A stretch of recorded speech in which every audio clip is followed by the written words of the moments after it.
Good morning, this is Lori with 88 Angels. This portal has really got me sort of wrapped up. The 8-8, the planet alignments, the meteor shower, the full moons tonight. I was just all wrapped up in one. I feel like I'm in a time warp. I feel like I should be buying Halloween candy already, and it's the beginning of August. I feel like I'm in a slingshot. So, have you ever pulled a rubber band back, and you're pulling it back, and it gets more tense and more tense, and but you're going backwards. I'm like, I don't want to go backwards, but I feel like the further we go back, the tighter we get, and that it's just going to take off, and then it is going to feel like it happened so fast, when in reality, we've just been waiting and waiting and waiting and waiting. Ugh. The slingshot. Let's take a look at our cards. Our guardian angel is Sihaya, watching over us from August 7th through August 12th. The angel of foresight and healing. We know where we want to go. We know what we're going to need when we get there. But right now, we're in the preparing mode to make sure we're healthy. That's the healing. Healing from these do-gooders. God who took evil. Longevity. Protects against infirmities. Here we have the Queen of Swords. Will mildly say she has her own agenda. And then here's you, the Three of Wands. A lighthouse, looking out the window, thinking of all the new opportunities you can have, instead of feeling stuck. This is Chrissy's artwork. There it is, the lighthouse. You're a guiding light, bringing hope and resilience. You're a beacon of light. With spiritual illumination, you face the darkness with faith, giving us a feeling of safety and security. It's your divine presence, wishing safe travels and protection from danger. The Queen of Swords and her wily ways. She cares about herself, how she looks, her status. She's interested in what you have and how she can get it. She's not spiritual. She's materialistic. She cares about how much your things cost, how much you paid, where you purchased it, what she can get you to do for her. How much are you willing to pay? She invites you over. That's the setup. Did she ask you to bring something? No sooner than you sit down to enjoy a beautiful laid-out lunch, she starts in. What so-and-so said behind your back, probably a lie,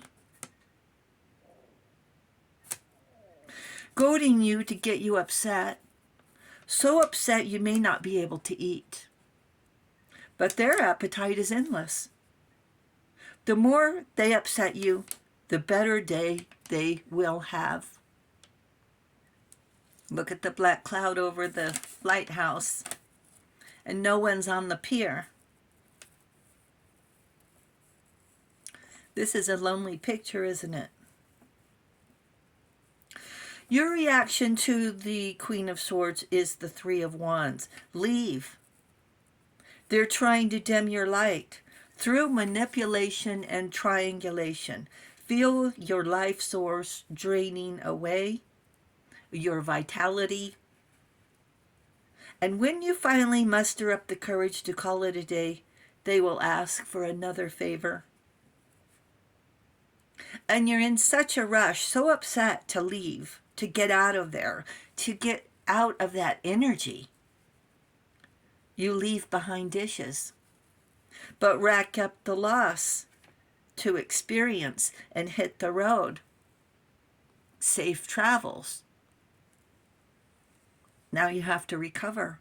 Process all the insults you had to endure when you're expecting a relaxing, beautiful lunch.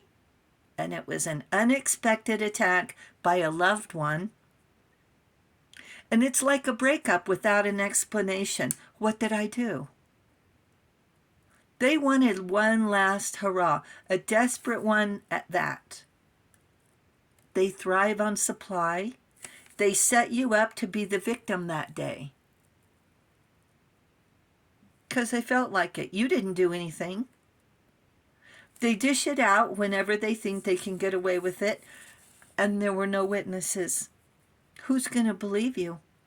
They're nice to everyone else, or so it seems. The Queen of Swords wears her mask well, and it's sad now we have to lie and make excuses not to see a loved one because they're hateful. Find your light and realign your thoughts, your psyche, your focus. You're going to need a bubble bath, something spiritual, to breathe the fresh air, to breathe. They were trying to suck the life out of you. Like in the movies, when you see it, the Ariel's voice going to the evil Queen of Swords, right? And you were in danger. Because if you had stayed longer or confronted the Queen of Swords, she may have called the police on you. Be the lighthouse. Embrace your glow. Weather a few storms, no worse for the wear. And why would a hater hate a lighthouse? Why would a hater hate a lighthouse? They need to hate, and you were convenient. They were done with your relationship. They wanted to hate more than they wanted to love. If they call you next week, politely decline. They'll only meet you in a private place, so there's no witnesses. Be your own person. You don't need their validation to be a free spirit, to be an earth angel, to be a star seed. You have a mission, spreading love and peace, to be a strong light.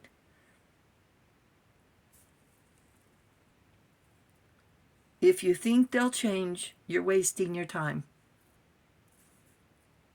They're not a small animal that needs some tender, loving care. Small creatures don't inflict pain for enjoyment. You're a lighthouse to keep watch for travelers, to warn us from danger and make us feel safe.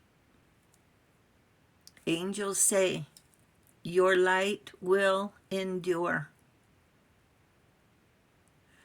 Thank you, angels. Thank you, viewers and subscribers. Thank you so much for hitting that subscribe button. You guys are awesome. Thank you so very much. The angels say thank you as well, and I'll talk to you soon. I love you. Bye.